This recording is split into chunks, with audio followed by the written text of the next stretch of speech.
Kunja Bihari.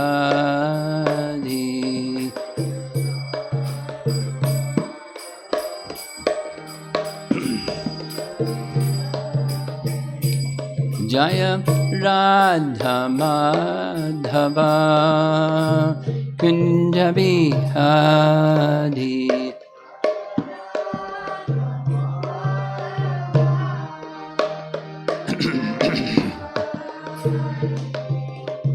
Gopi Jana Balabha Girivardhari.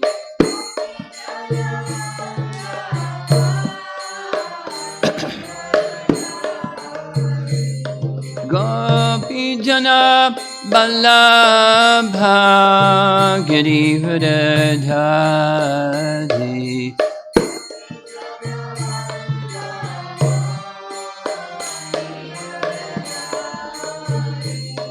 Jasodhanandana Brajajanarandana.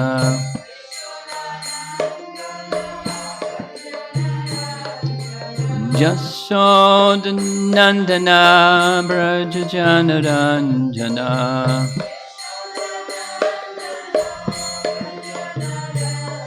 Jamunatira Vanachadi.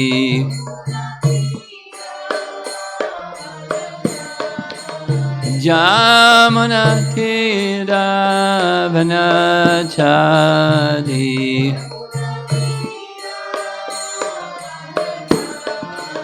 Jaya Radha Madhava Kunja Bihari.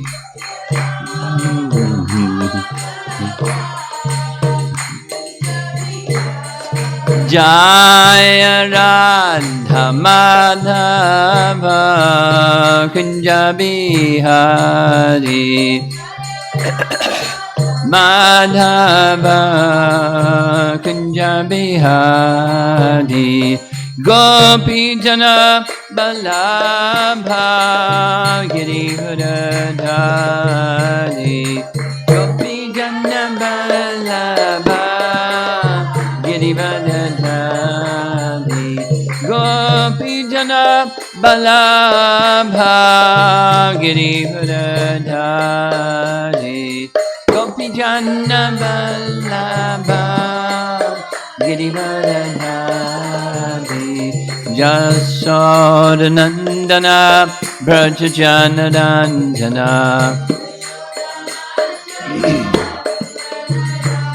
Jasodhanandana Brajajanarandana.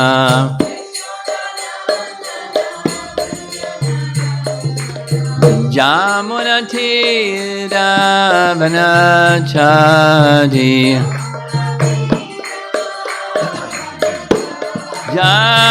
Jamunatira Vanachadi. Jaya Radha Madhava Kunja Bihari. Madhava Kunja Bihari. Jaya Radha Madhava Kunja Bihari. Madhava Kunja Bihari. Jaya Vishnupad Paramahamsa Parivajagacharya Astatarastasi Srimada's Divine Grace A.C. Bhaktivedanta Swami Srila Prabhupada Ki Gaur Pimanandi.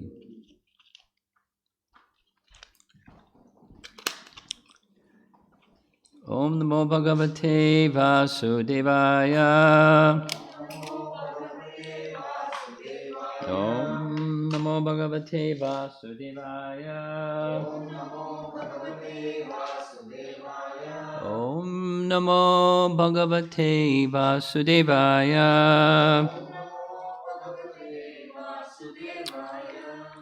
This morning we're going to discuss two verses from Canto 10, Chapter 27, texts 10 and 11.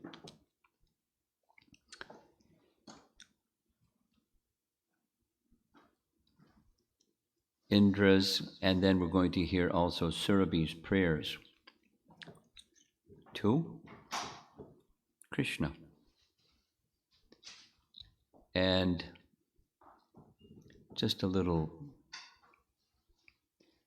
preamble to what we're going to be discussing.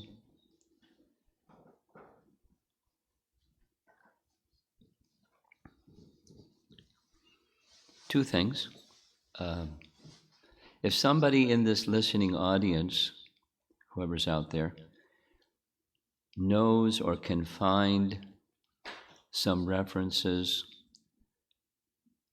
that speak to the fact that the Srimad Bhagavatam is the form of Krishna. Of course, there's the Padma Purana reference, but others.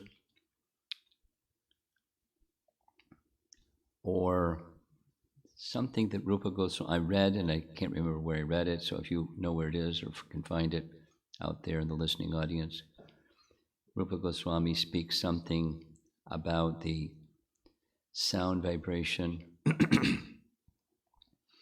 of Srimad Bhagavatam is precisely Krishna's form.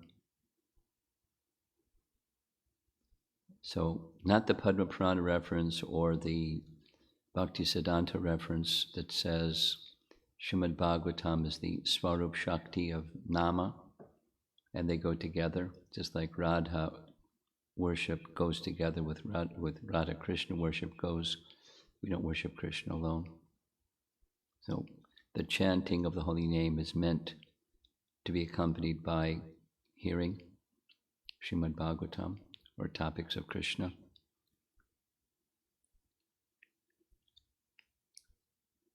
So just some appreciation, this time spent just in the morning and the evening hearing Govardhan Leela, hearing Brahma Vimohan Leela, going to Vrindavan through sound. I mean, it sounds nice. And being absorbed in speaking it or hearing it, I'm sure the affinity for Krishna in Vrindavan, something like that has happened for each of us.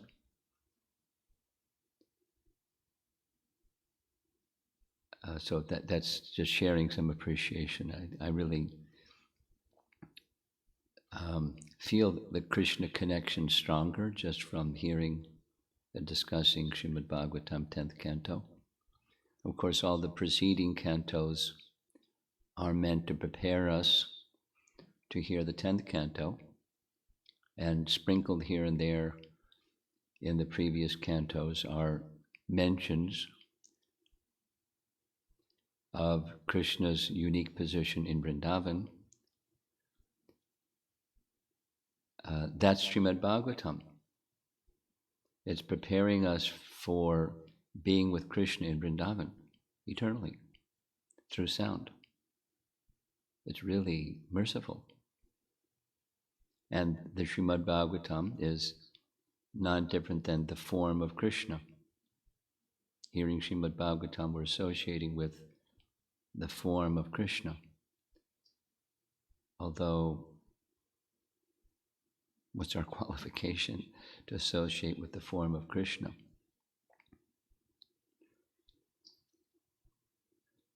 But it cleanses. That Srimad Bhagavatam is meant for even the sinful people.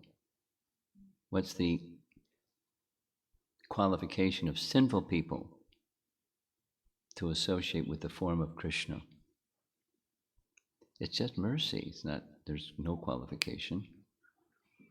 But Srimad Bhagavatam is merciful, and it gives the opportunity even to sinful people to associate with the form of Krishna and become freed from sins and become purified and become attracted to the personality of Godhead instead of, being the enjoyer of things temporary and all of that. It's just that potency is there. And keep going, and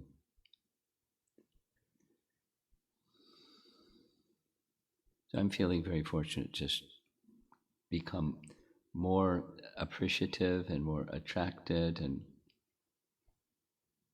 attached to Srimad Bhagavatam and revealing Krishna in Vrindavan and attracting our hearts and minds to him, exactly as we've been hearing. The purpose of Krishna's appearance is for that reason. And the second point is, there was some discussion yesterday during the midday session and then again in the evening session about the Paribhasha or Bhasa, Paribhasa Sutra 1.3.28. And those that will be attending next Sunday's program, whoever is on the receiving the list of being invited to those classes will receive a document that explains it, Paribhasa Sutra, which is, of all the different forms of the Lord, one is the source of them all. And that one is Swayam Bhagavan Krishna. That means specifically Krishna in Vrindavan. And there's abundant commentary on that verse because it's so important. It's the principal verse of the whole Bhagavatam, upon which the other 17,999 verses rest. Or the other ones are expanding on that one. Krishna is the source of everything. The original form of Krishna in Vrindavan is the source of everything. And what we're hearing in these verses of what we've been doing in the morning and evening is just expanding on that in wonderful detail. And so everything means everything. We'll say it negatively. There isn't anything that doesn't come from Krishna. Or say it positively. Everything comes from Krishna. So whatever you can think of, or whatever exists, whatever you can't think of, that also comes from Krishna. Everything comes from Krishna.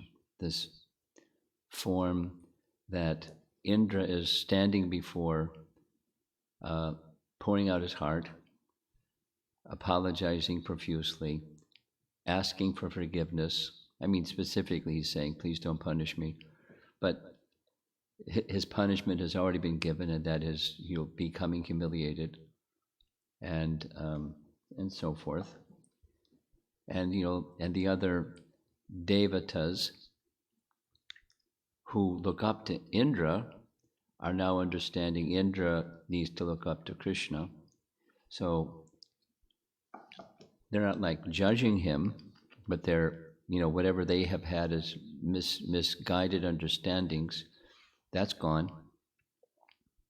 So he's small again, which is good, freed from pride, at least temporarily, or pretty much.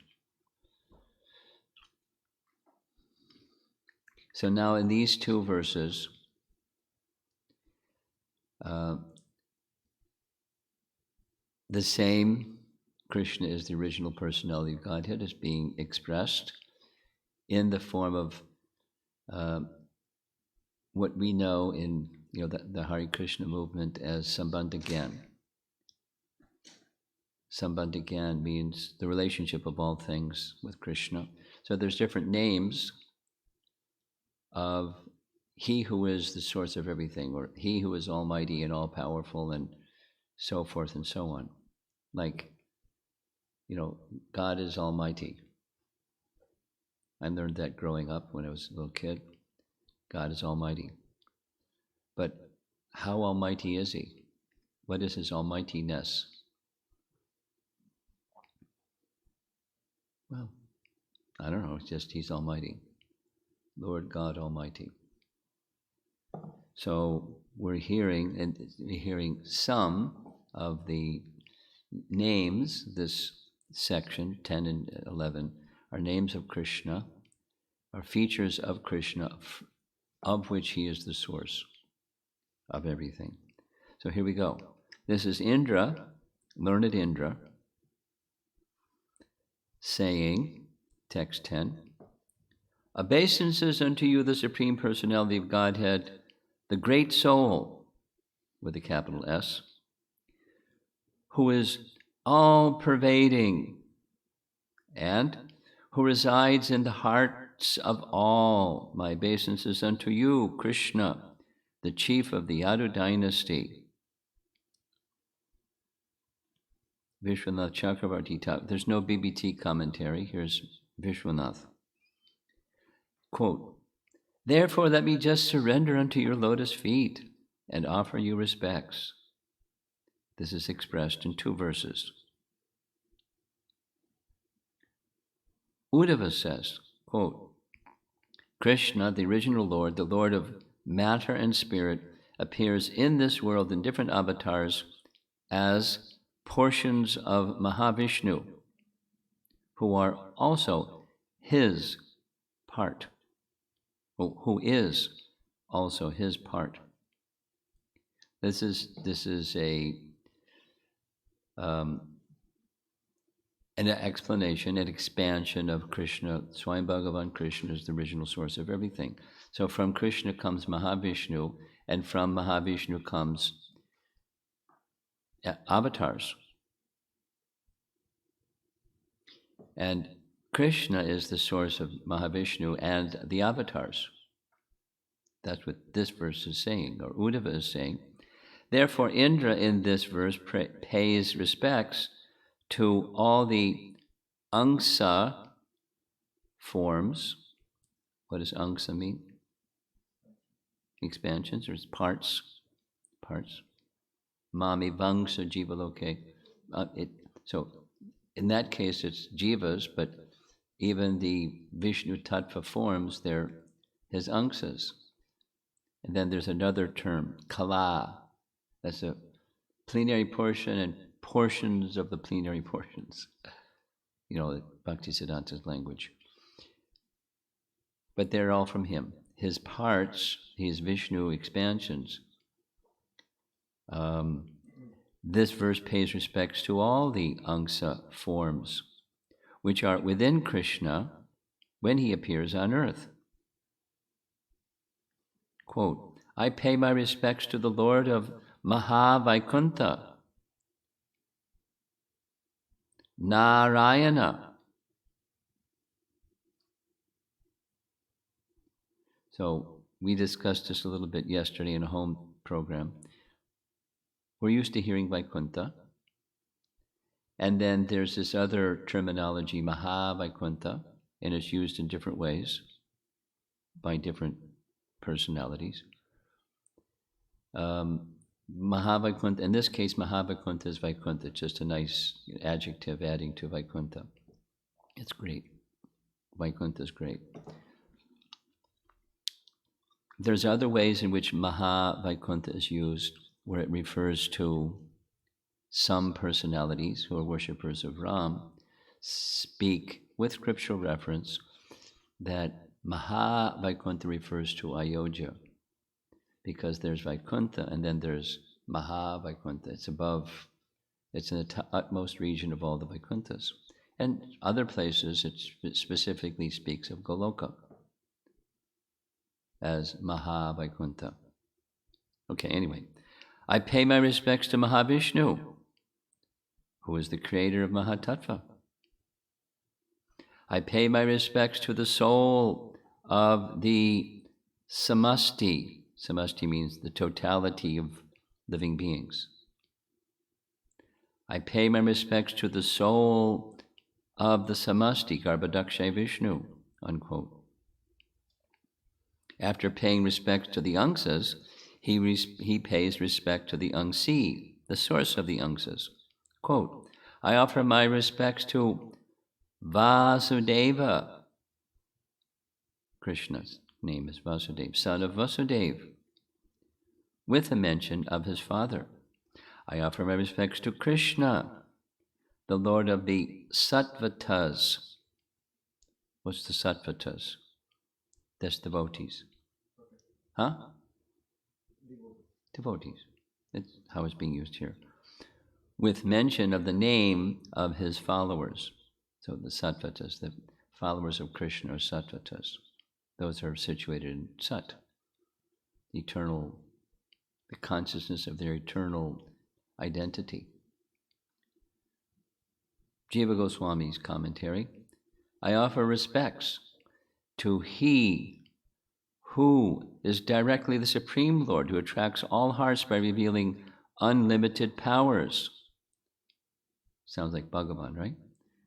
Krishnaya.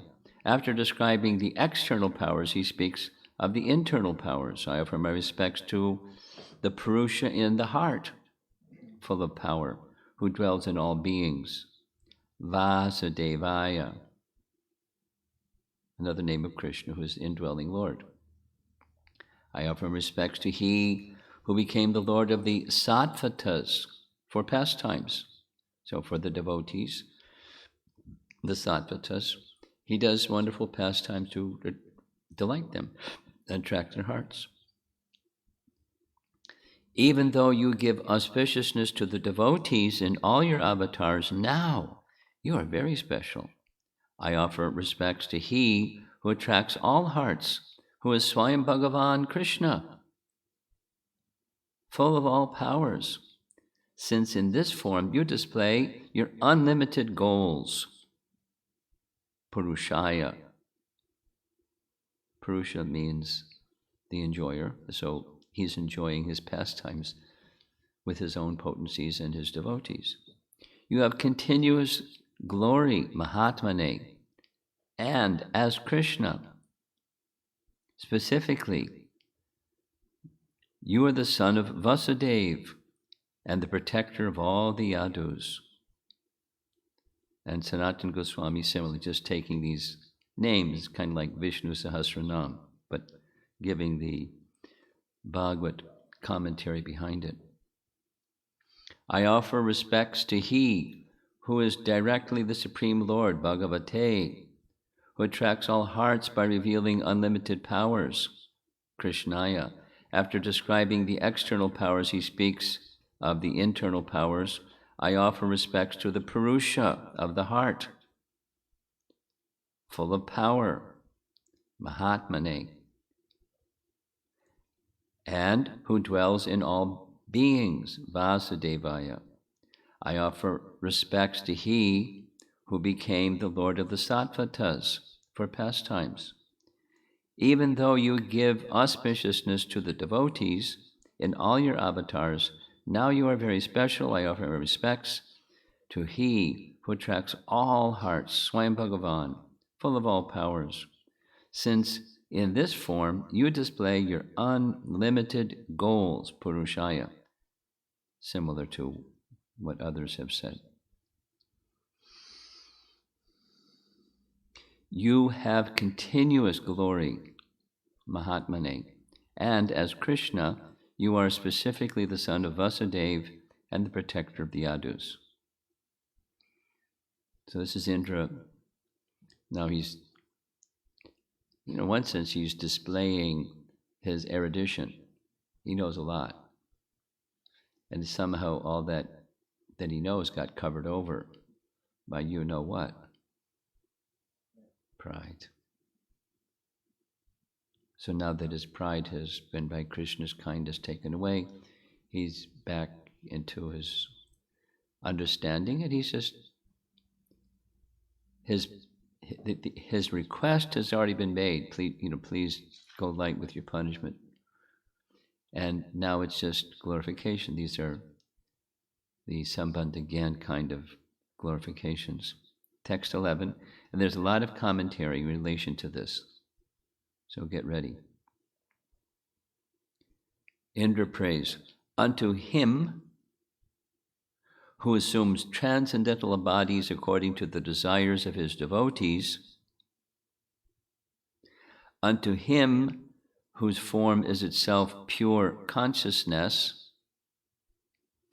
unto Him who is everything, who is the seed of everything, and who is the soul of all creatures, I offer my obeisances. And this is a Hridayananda type of purport here.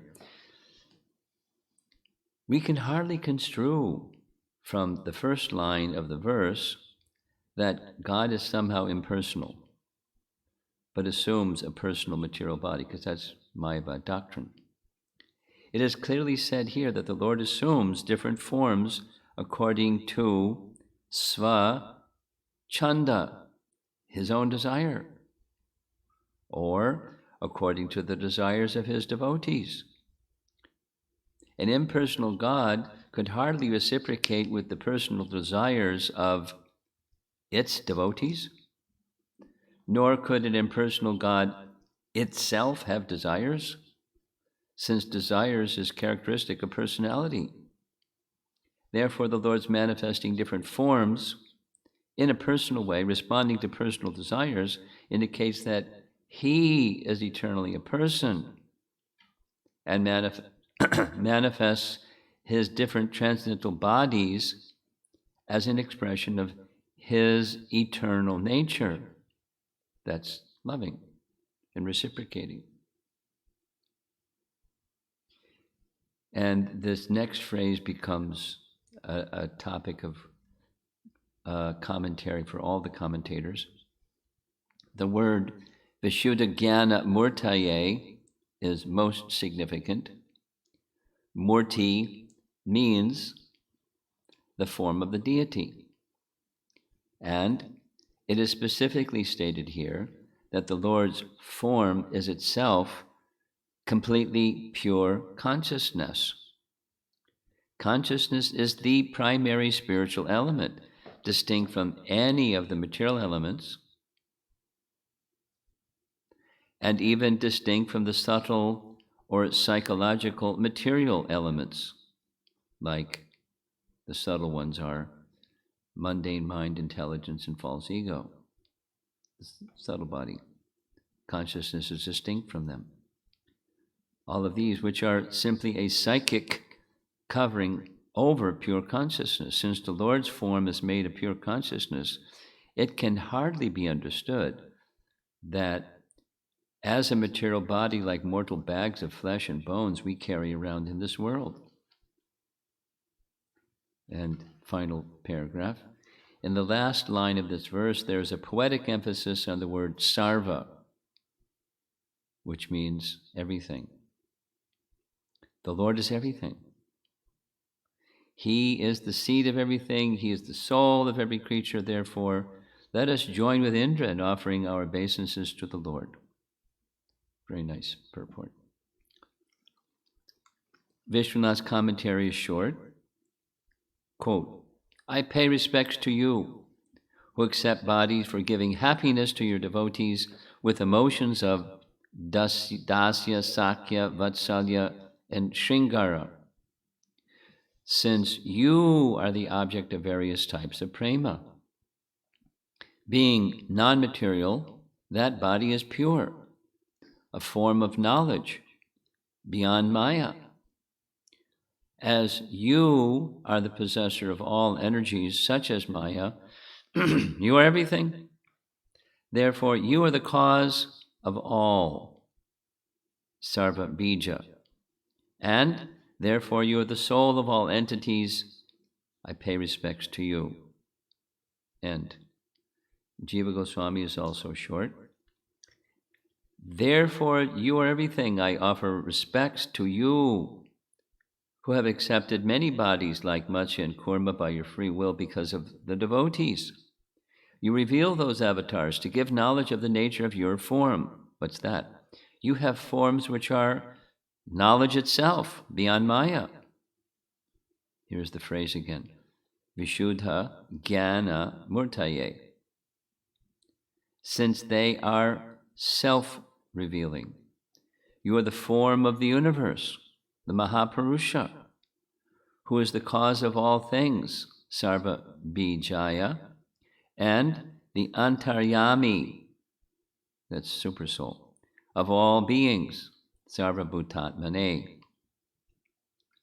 A little bit longer is Sanatana Goswami's commentary.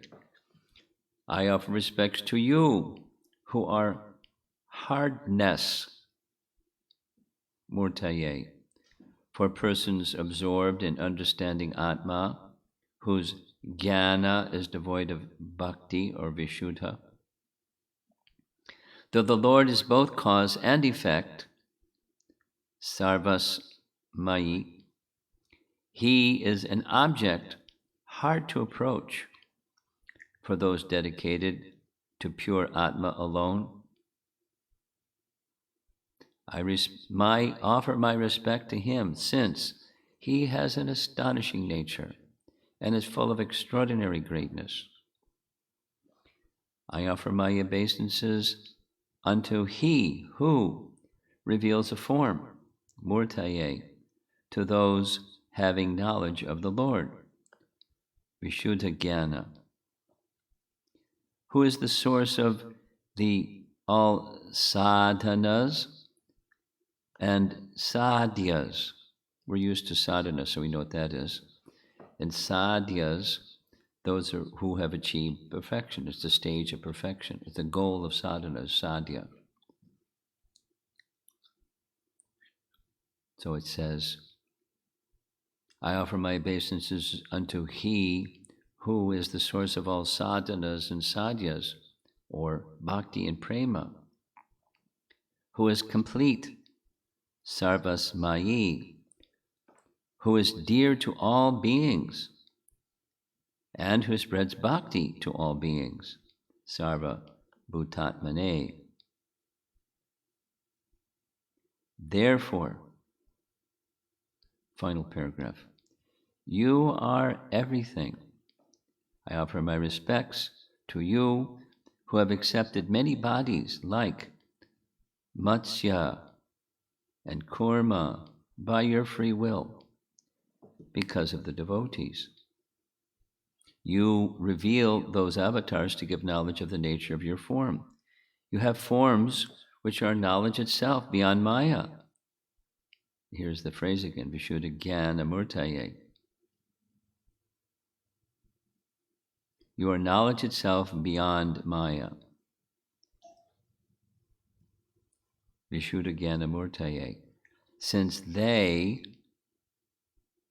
these forms, the angsas, his Vishnu Tattva appearances, they are self-revealing. You are the form of the universe, Sarvas Mayi, the Mahapurusha, who is the cause of all things, Sarva Bijaya, and the Antaryami of all beings, Sarva Bhutatmane. Now,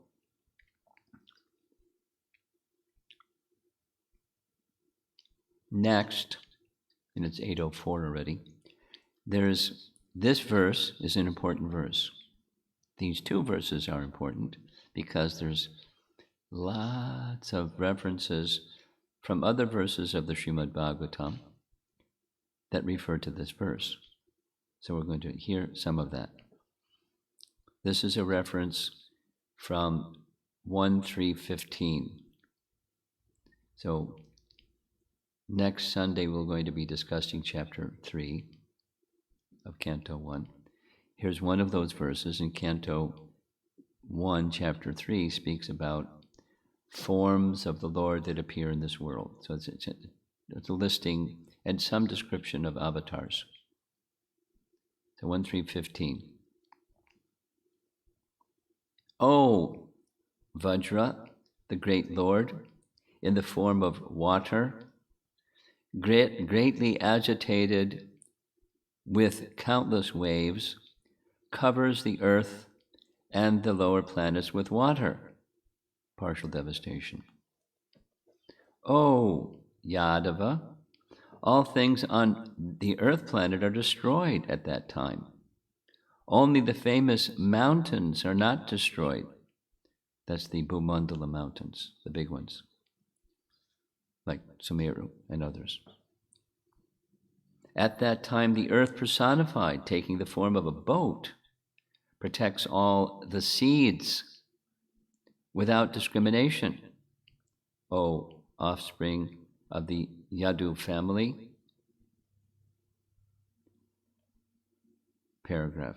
This explains that there is destruction at the end of the Manvantara.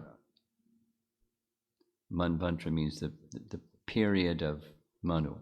At the end of every Manu, there's a partial devastation. At the end of the night, the end of the day of Brahma, during his night, there's another partial devastation. And then there's a total annihilation at the end of his life. 3. And the description sounds a lot like Noah's Ark in the Bible, the Old Testament. So in Laghu Bhagavatamrita, Rupa Goswami also states that there's a devastation by water after every Manvantar. In his comments on some verses of Harivamsa as well, he says the same. The verse mentions the Chakshusha Manvantar because Satyavrata was a great devotee of Matsya, and Matsya was attracted to his devotee. Matsya appeared at that time. The following verse illustrates how the Lord is controlled by the devotee, and it refers to this one, 10:27:11. Translated here, unto him who assumes transcendental bodies according to the desires of his devotees, unto him whose form is itself pure consciousness, unto him who is everything, and who is the seed of everything, and who is the soul of all creation, I offer my obeisances. Therefore, this is Jiva Goswami's commentary in 1.3.15, this particular narration, 1.3.15, is representative of events that take place after every Manvantar.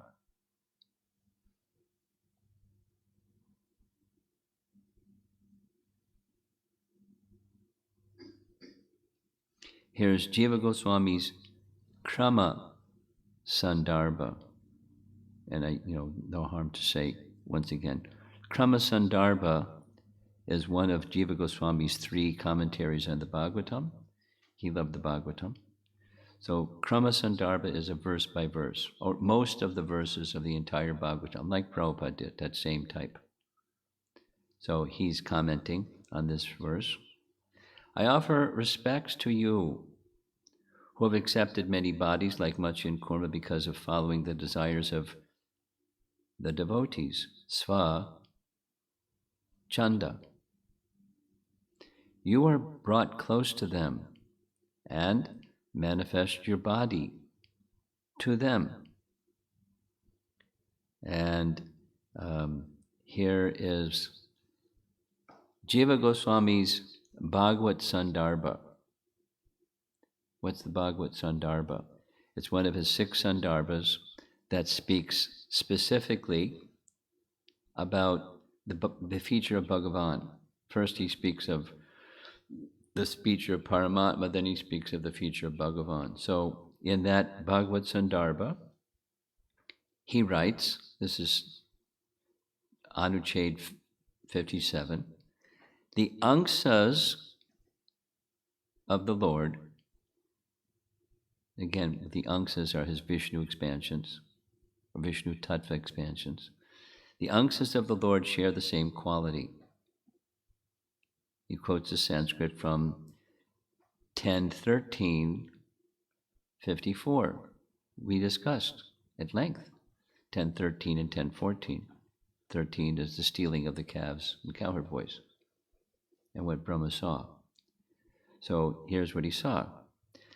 The forms, this is Narayan forms that he saw, all had eternal, unlimited forms, full of knowledge and bliss, which were one form. Their great glory could not even be touched by the Atma Gyanis. The commentary says, quote, all forms are described with form.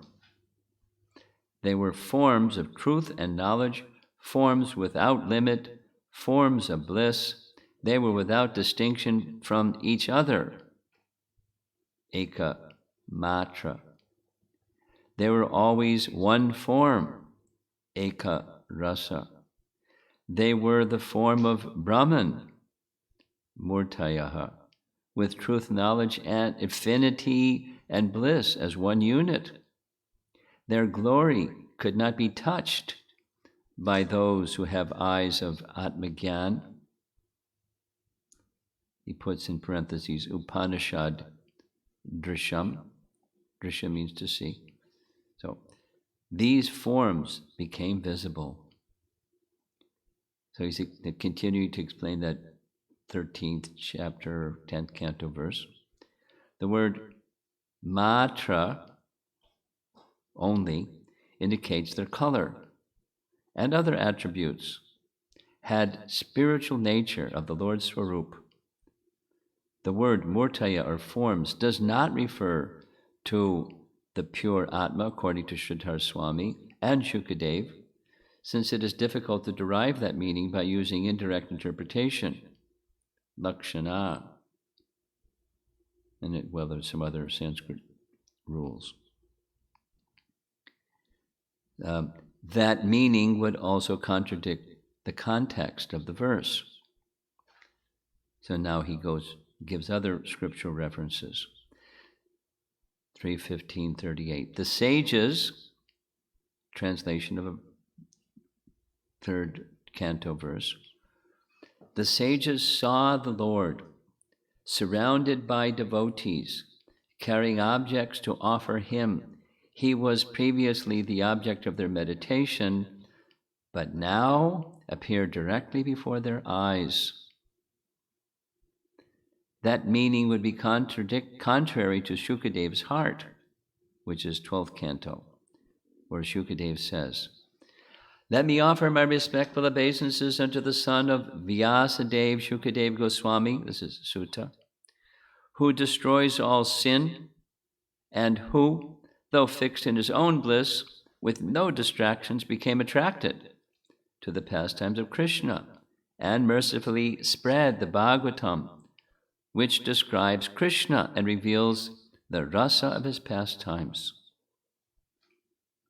This is close to the conclusion of the whole 12th canto, Srimad Bhagavatam. 10th canto, chapter 37.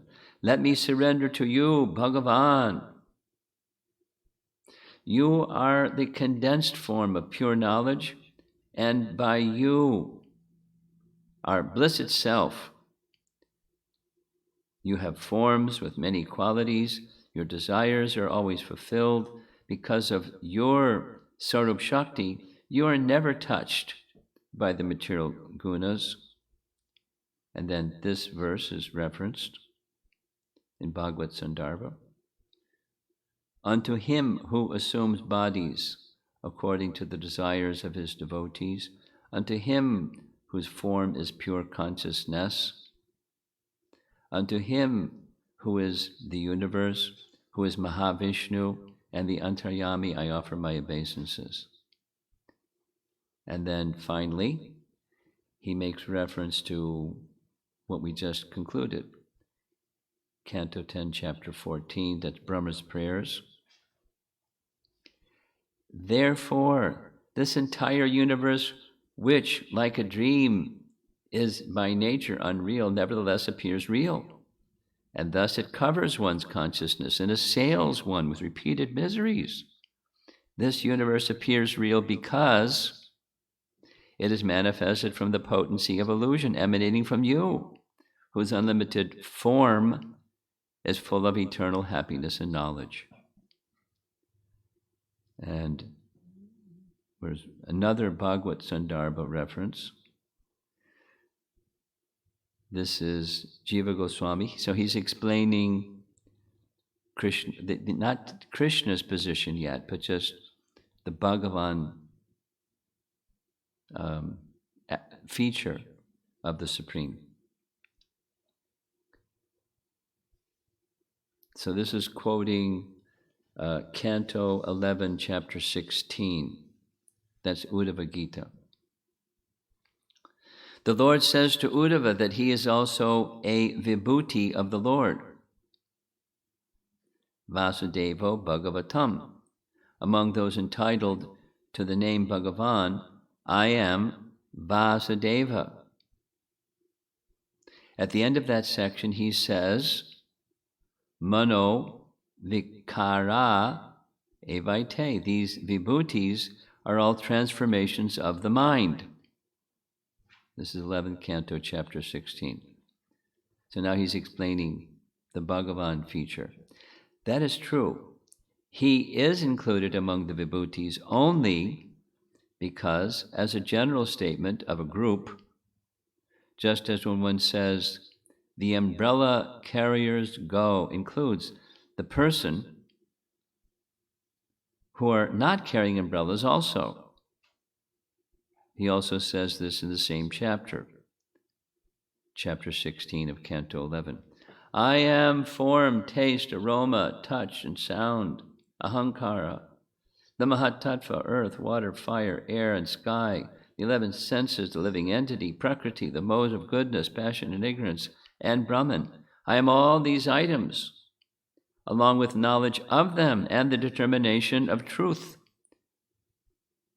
resulting from that knowledge. Paragraph. The word param indicates Brahman. That is included in the material elements. Thus, the Lord has nothing to attain. That is, he does not become a vibhuti. Now, chapter 10 is Vibhuti Yoga, is the opulences. That's what vibhutis are. It's described in Canto 1, chapter 3, what vibhutis are. It's forms of Krishna, but it's a material greatness within this material world. Like, mountains, I have the Himalayas, etc. Among fishes, I am shark. Among this, I'm that. The word, transformation, so he doesn't become something. The word transformation, vikriti, takes place by removing a covering on an object, like threshing rice to remove the husk. Clear? Threshing rice means removing the husk, and what do you have left? You have the grain. So threshing is a vikriti, it's a transformation. Rice covered by grain now is no longer covered by grain, by the covering, it's just the grain. The Lord does not need this, since he is not associating with any covering. He is free from coverings. Mukta upaditaha vishuddha jnana murtaye. He is a form of pure consciousness. That's our verse. Vishuddha jnana ghanam, your pure condensed knowledge. Again, Canto 10, chapter 37. Another reference, this is Bhishma Dev, Canto 1, chapter 9. His armor shone brightly, pierced slightly by my sharp arrows, Bhishma Dev says about Krishna. Such statements are descriptions of pastimes involving illusions, since they involve contrary elements. And then another reference from Canto 10. This is a translation of a verse. Such is the account given by some sages, O wise king, but those who speak in this illogical way are contradicting themselves, having forgotten their own previous statements.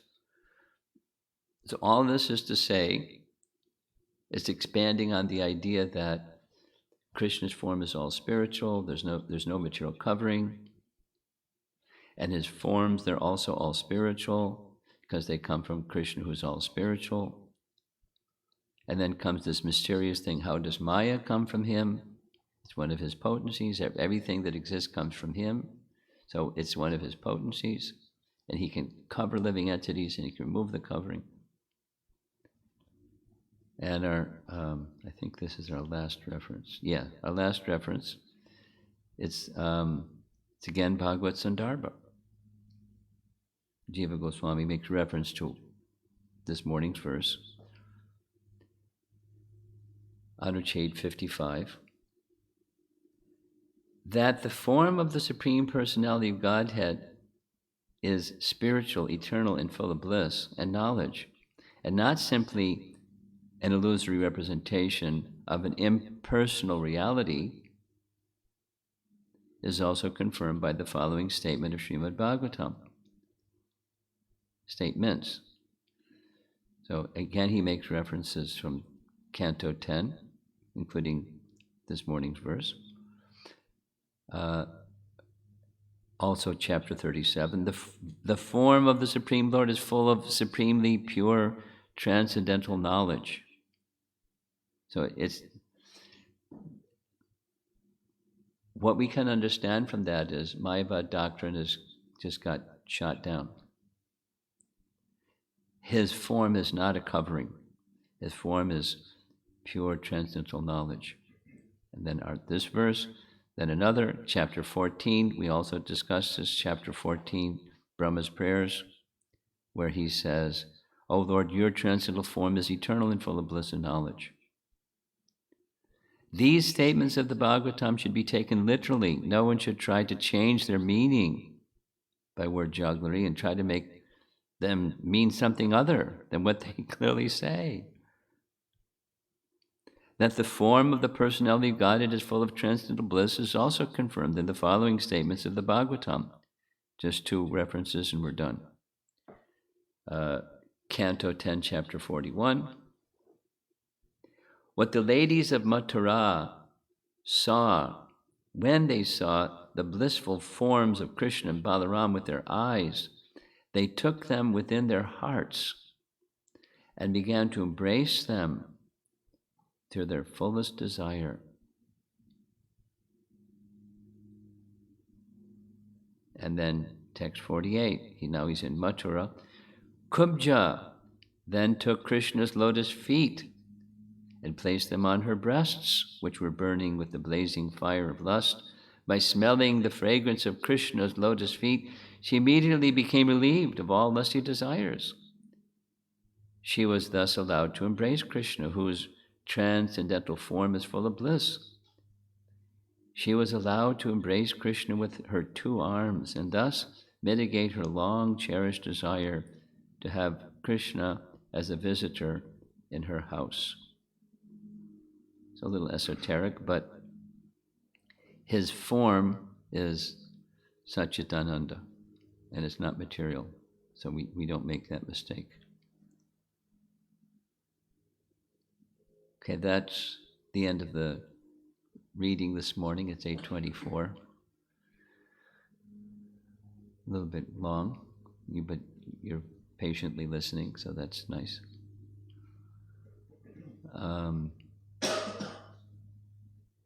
No class this morning? Huh? Tuesday, Thursday, okay.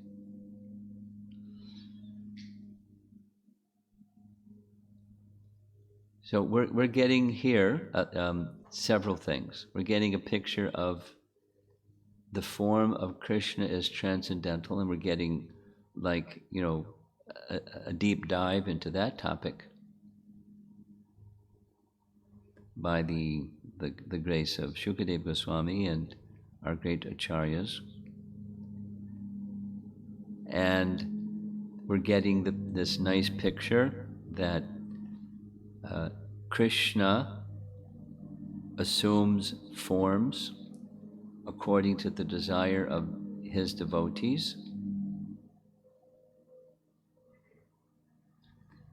And that just has to do with Krishna's nature. So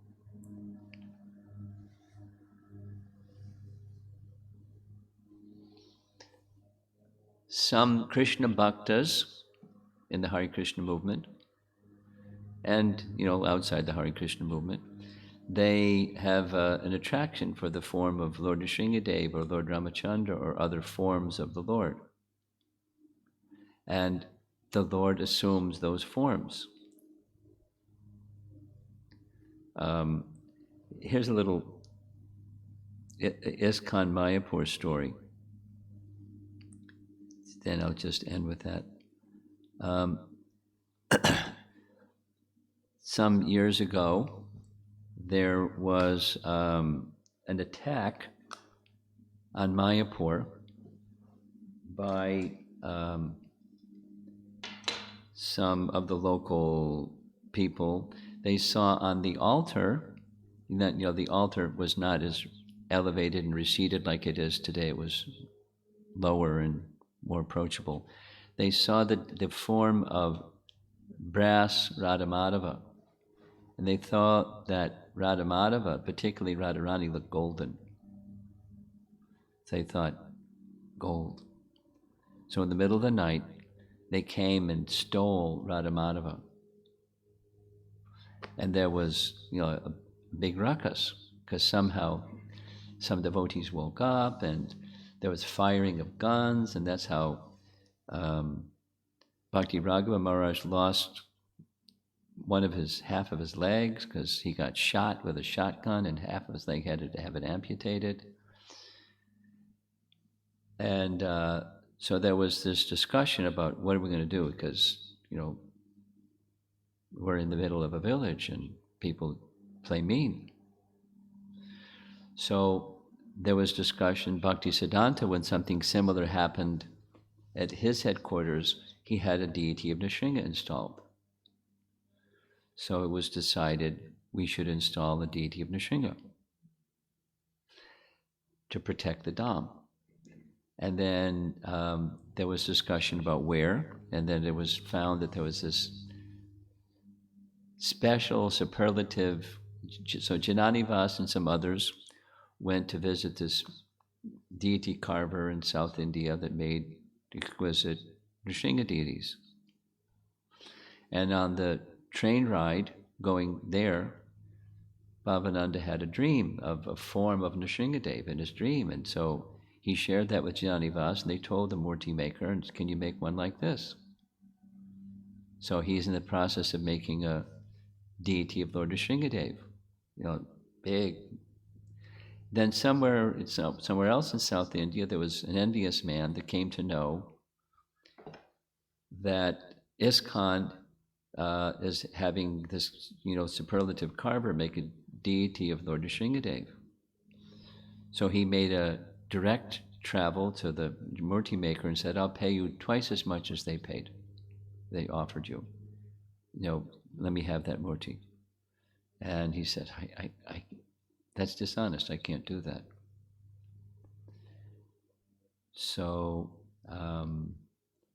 but you can know the form that they wanted is Ugra Nrsimha, and if you even make any mistake with worshipping Ugra Nrsimha, you're finished. He said, great, keep making the Murti. And so when the Murti was done, the devotees were informed. They went to make arrangements to transport the Murti. The Murti maker told them what happened. This man came and said these things, and I told him these things, and he was really happy because you're going to be destroyed. But what I didn't tell him, I'll tell you, and that is the form of Nrsimha. When there's a primary deity other than Nrsimha, he takes on the mood of that primary deity. So you're safe. I didn't tell him that. So Ugra Nrsimha looks, and he takes on the mood of Radhamadava and the Panchatattva. So back again to, there's some ISKCON devotees that have a particular liking for the form of Lord Nrsimhadev, or the form and the pastimes of different forms of the Lord. In Rati's home, Rati, he has a deity of Lord Varaha. And there's a reason, etc. He desired, and he worships Lord Varaha. And etc., etc. So different devotees have, but the primary place of shelter is Krishna. So there's some particular features of this form of the Lord, that form of the Lord, but because of Srimad Bhagavatam and our disciplic succession, then they're just aspects and features of Krishna. So no problem. No problem. But then it becomes very important, like this discussion we had yesterday. Krishna is the original personality of Godhead. And some people, didn't grow up learning that. Most of us. There's some other idea of whatever we had as our idea. But the Srimad Bhagavatam makes it very clear. Both that Paribhasa Sutra and then all the rest of the Bhagavatam is very, very clear. Like it's right here being said over and over again. And so there's vibhutis, but Krishna doesn't, there's features of him. He doesn't have to remove a covering of himself and then manifest a vibhuti. So it's just he's the source of everything. Everything.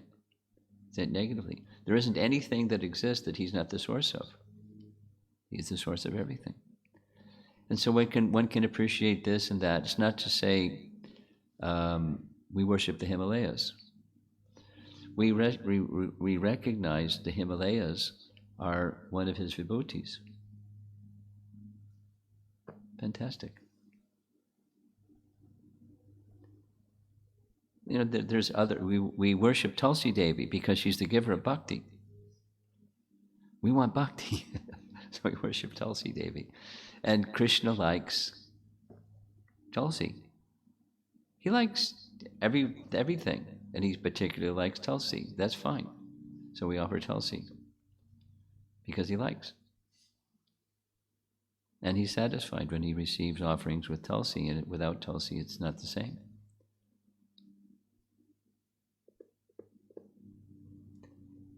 So there's siddhanta, there's teachings behind how we live our lives and how we do what we do, how we make our offerings. Like there was some discussion yesterday about how to make offerings.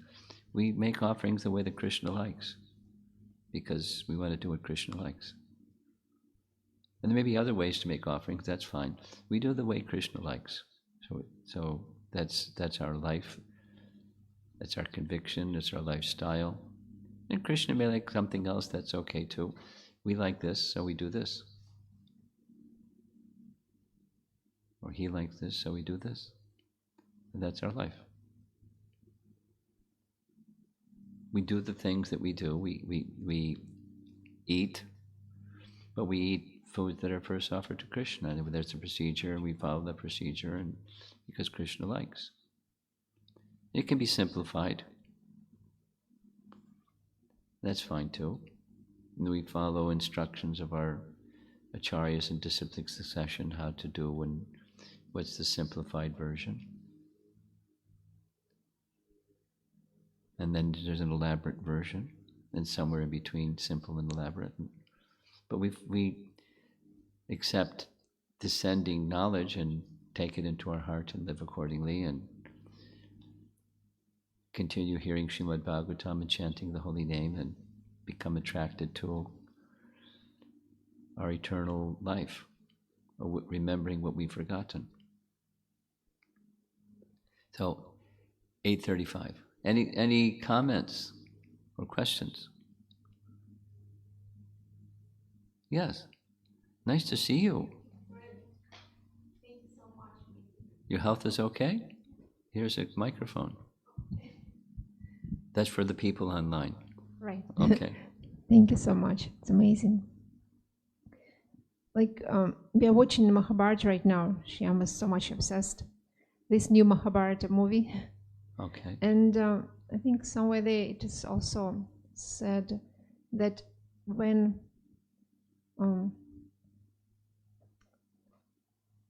like Kali Yuga started. When what? Between yugas, it's also some partial destruction happens. So like, I don't remember hearing that before. So is it happening like after every yuga, partial destruction? Does it happen? Well, after every Manu, there's a partial destruction. So what to speak of between Manus, between yuga cycles? That there's an end of a Manu also. Now, I've heard what you said, and I don't know the detail, but I can research it and see what I can come up with. Thank you. Okay? Thank you so much. And some of our learned persons online, if you want to do some research too, you come up with something, send it to me, so we can discuss it tomorrow morning. Guru Maharaj, online Yeah. questions. First, Rati Prabhu texted that it is Lakshmi Hayagriva. Lakshmi Hayagriva, okay. Hayagriva. So you can send me a little message to say, why Hayagriva? What's the mood behind the Hayagriva? Hayagriva, okay. I thought it was Varaha, okay. Question from Srinath Prabhu.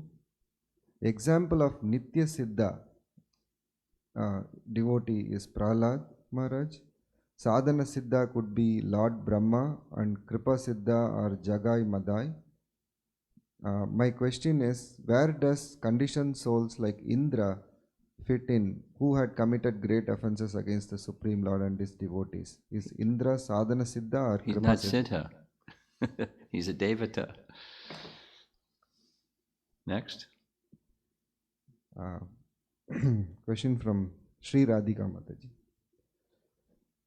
Lord Indra is praying for freedom from punishment, while Lord Brahma's mood is acceptance of the repercussions. Yes. Will you please elaborate on what is the difference in mercy received when there is such a distinction in consciousness? And since we can only begin from where we are, is there an organic way to grow from wanting freedom from punishment to acceptance of repercussions? Well, the second part is, the basis of Krishna consciousness and understanding what Krishna consciousness means. So prior to the mature stage of Krishna consciousness, we want. And we pray for things we want. And the mature stage of Krishna consciousness, whatever the Lord wants. There may be somewhere in between there, like I got my finger on the pan scale and I'm hoping he goes over there. But it's the maturity or purity of consciousness that says whatever you want. So Prahlad has that. We made this reference. Prithu Maharaj speaks like that. Vishnu comes at his coronation. He says, "You're the father. The father knows what's best for the son. Whatever you want, I accept." Similar to what Prahlad's position is. So the distinction between destination is Krishna can easily reward what you want. He may or may not, but he can easily award. And those who do not have a want means they have another want. That is just that connection with Krishna. And then Krishna gives himself to that person. That's the difference of destination or outcome. Question from Ramasharana Prabhu. All things will destroy during physical devastation except famous mountains such as Meru and others. Is it Govardhan is one of them that will not be destroyed? Well, the whole of Vrindavan is not destroyed. So what to speak of Govardhan?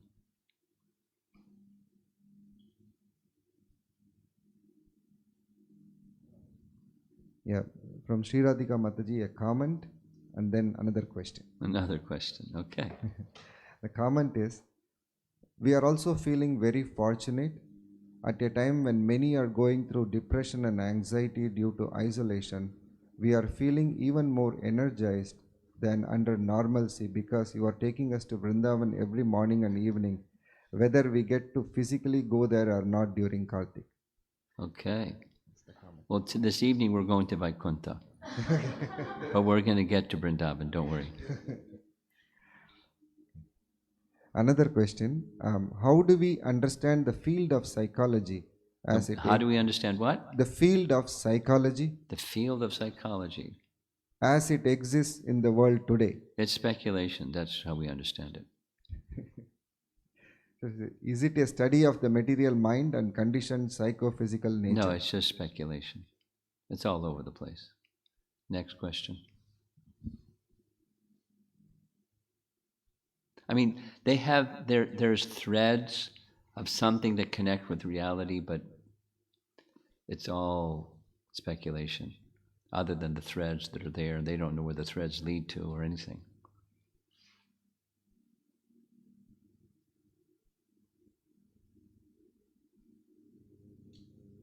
Okay. Question from Gaur Sundar Prabhu.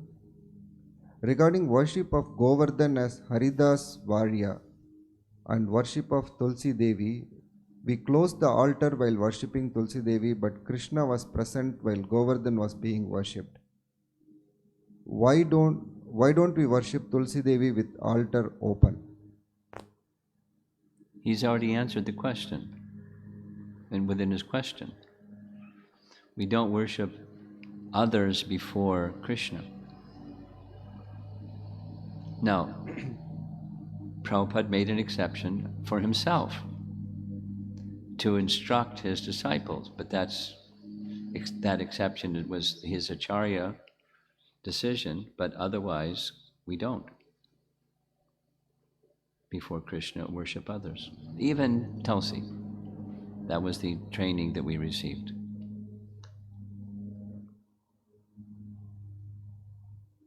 Question from Vishalaksha Prabhu. Gaudiya Vaishnavas desire to worship two-handed form of Lord Krishna, but there are countless forms of Lord Krishna. So advise to worship two-handed Lord Krishna only or his expansions. Or, we already touched on that.